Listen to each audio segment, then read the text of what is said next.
रायगढ़ नाम का एक छोटा सा गांव था। रायगढ़ व आसपास के कई गांव में सरकार द्वारा सरकारी टॉयलेट बनाए जा रहे थे। गांव में सरकारी टॉयलेट बनाए जाने से गांव के काफी लोग बहुत खुश थे।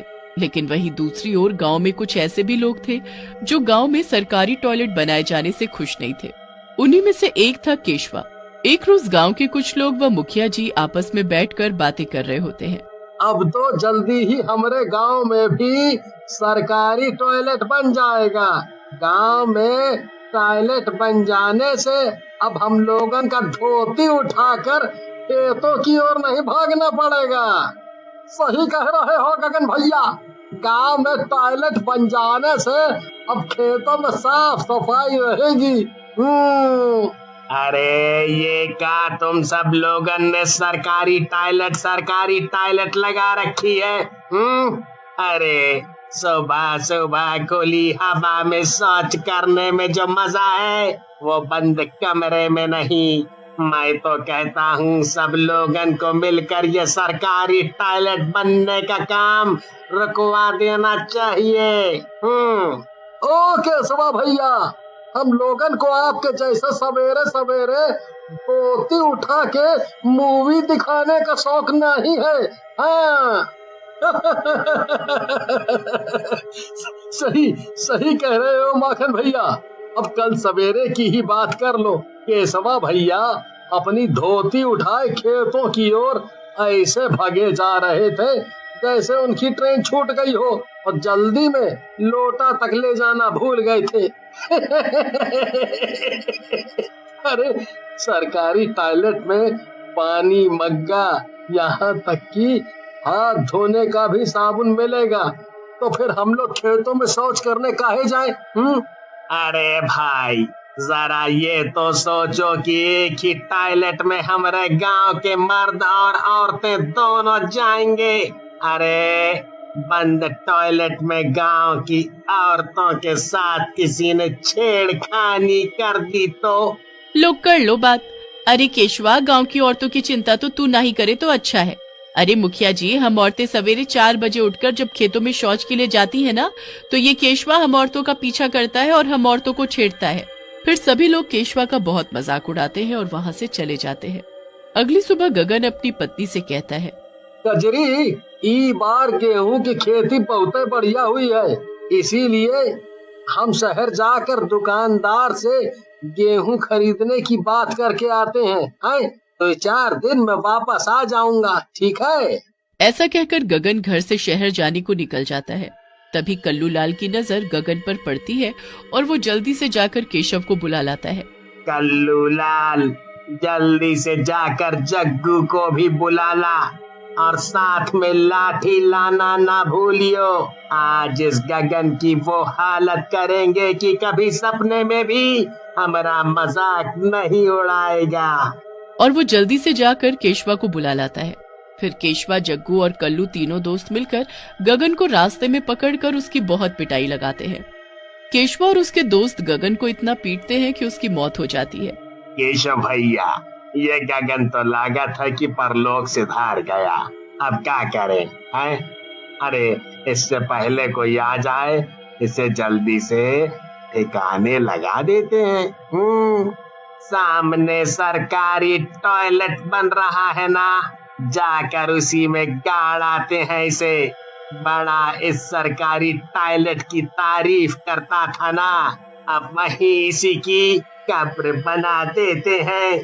फिर केशवा, जग्गू और कल्लू लाल मिलकर गगन को बन रहे सरकारी टॉयलेट में गाड़ आते हैं। मरने के बाद गगन एक भूत बन जाता है और उसी टॉयलेट में कैद होकर रह जाता है। कुछ दिनों में गांव में सरकारी टॉयलेट भी बनकर तैयार हो जाता है। एक रात को माखन को तेजी से 2 नंबर लगता है और वो सरकारी टॉयलेट में हल्का होने के लिए जाता है कि उसे टॉयलेट में से किसी के कराहने की आवाज सुनाई देने लगती है। अरे भाई, कौन इतनी रात को हमारी फिरकी ले रहा है? अरे कौन है भैया? काहे रात को अजीब अजीब आवाज निकाल कर हमका डरा रहे हो? मुझे यहाँ से बाहर निकालो, नहीं तो मैं तुझे मार डालूंगा। तभी माखन हड़बड़ाकर खड़ा होता है और अपनी धोती उठाकर वहाँ से भाग निकलता है। जब सुबह होती है तो सभी गांव के लोग उसी सरकारी टॉयलेट में शौच के लिए जाने लगते हैं। माखन टॉयलेट से हल्का होकर बाहर आता है और बोलता है, दिन के समय तो इस टॉयलेट में किसी के कराहने की आवाज नहीं आ रही, पर रात में ना जाने कहां से वो डरावना भूत इस टॉयलेट में आ गया था। रात वाली बात हमने किसी को बताई तो ये सब हमारा मजाक उड़ाएंगे। हाँ, इसीलिए अच्छा है कि हम अपना मुंह बंद रखें। क्या हुआ माखन भैया, काहे अकेले अकेले बड़बड़ाए जा रहे हो? और सवेरे सवेरे कौन सा भूत देख लिया तुमने? तो तुमने हमारी बात सुन ली? अरे क्या बताएं जग्गू भैया, हमने रात को इसी सरकारी टॉयलेट में एक भूत को देखा था। अब अगर आप रात में हल्के होने के लिए यहाँ आओ ना तो जरा संभल कर रहना। तभी वहाँ मुखिया जी आते हैं और सभी गांव वालों को इकट्ठा करके कहते हैं, सरकार ने सभी गांव में सरकारी टॉयलेट बनवाए हैं ताकि हम लोग गांव को साफ रख सकें, और ये तभी होगा जब सब गांव वाले मिलकर गांव में गंदगी ना फैलाएं। इसीलिए हम सभी लोगों को सरकारी टॉयलेट का इस्तेमाल करना चाहिए। केशवा, कल्लूलाल और जग्गू, तुम तीनों इस बात का ध्यान रखना। अगर अब हमने तुम्हें खेतों में धोती उठाकर हल्का होते हुए देखा तो तुम तीनों की खैर नहीं। एक गगन था जो हर वक्त सरकारी टॉयलेट के गुण गाए रहता था, और अब आप मुखिया जी जो हम लोगन के पीछे ही पड़ गए हो। हमका खुले में करने में आनंद आता है, और कौन सुबह सुबह उठकर संडास जाने के लिए लाइन लगाए? हमारे लिए तो खेत ही बढ़िया है। उसी रात जग्गू को बहुत जोर से पेट में दर्द उठता है। लगता है आज कछु ज्यादा ही खाना खा लिया। अब खेतों में तो हल्का होने जा नहीं सकते। मुखिया जी ने खेतों में जाने की मनाही जो की है। चलो तो आज सरकारी टॉयलेट ही इस्तेमाल कर लेते हैं। ऐसे बोलकर जग्गू टॉयलेट में हल्का होने के लिए जाता है। उसे अपने सामने भूत दिखाई देता है। मर गया रे।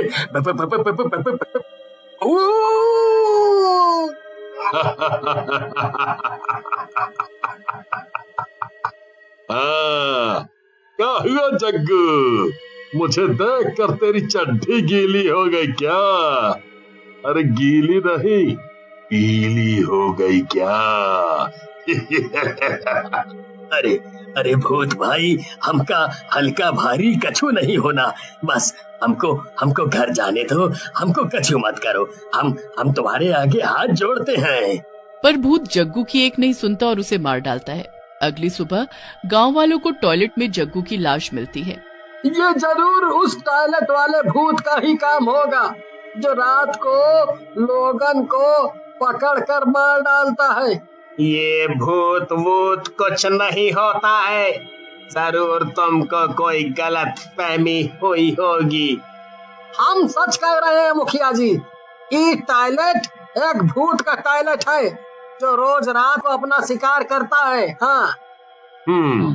अगर सच में ये भूत का टॉयलेट है तो हमें आज रात ही पहाड़ी वाले तांत्रिक बाबा को बुलाना होगा। अब वही इस भूत का कुछ कर सकते हैं। फिर सभी गांव वाले रात के समय इकट्ठे होकर तांत्रिक बाबा के साथ उस टॉयलेट में जाते हैं। तांत्रिक बाबा टॉयलेट में खड़े होकर मंत्र पढ़ना शुरू करता है कि तभी वहाँ सभी लोगों को किसी के कराहने की आवाज सुनाई देने लगती है। तभी भूत तांत्रिक के सामने आता है और भूत की नजर केशवा और कल्लूलाल पर पड़ती है। वो उन दोनों की गर्दन पकड़ लेता है। अरे केशवा, आखिर तू मुझे कितनी बार दफन करेगा? तूने और तेरे दोस्तों ने मिलकर तो मुझे बहुत पहले ही इस टॉयलेट में दफन कर दिया है। भूत जी, ये आप क्या कह रहे हो? फिर भूत मुखिया जी और बाकी गांव वालों को सारी बात बताता है। हाय रे केशवा, कल्लू, ये तुम दोनों ने क्या कर दिया? अरे हाथी जितने कीड़े पड़े तुम दोनों को। मेरे पति को मार डाला रे, मार डाला। फिर भूत केशवा और कल्लूलाल का गला दबाकर उन्हें मार डालता है। और दोनों के मरते ही गांव के लोग उस टॉयलेट से गगन की लाश को बाहर निकालकर उसका क्रियाकर्म कर देते हैं, जिससे भूत की आत्मा को शांति मिल जाती है और वो उस टॉयलेट को छोड़कर चला जाता है।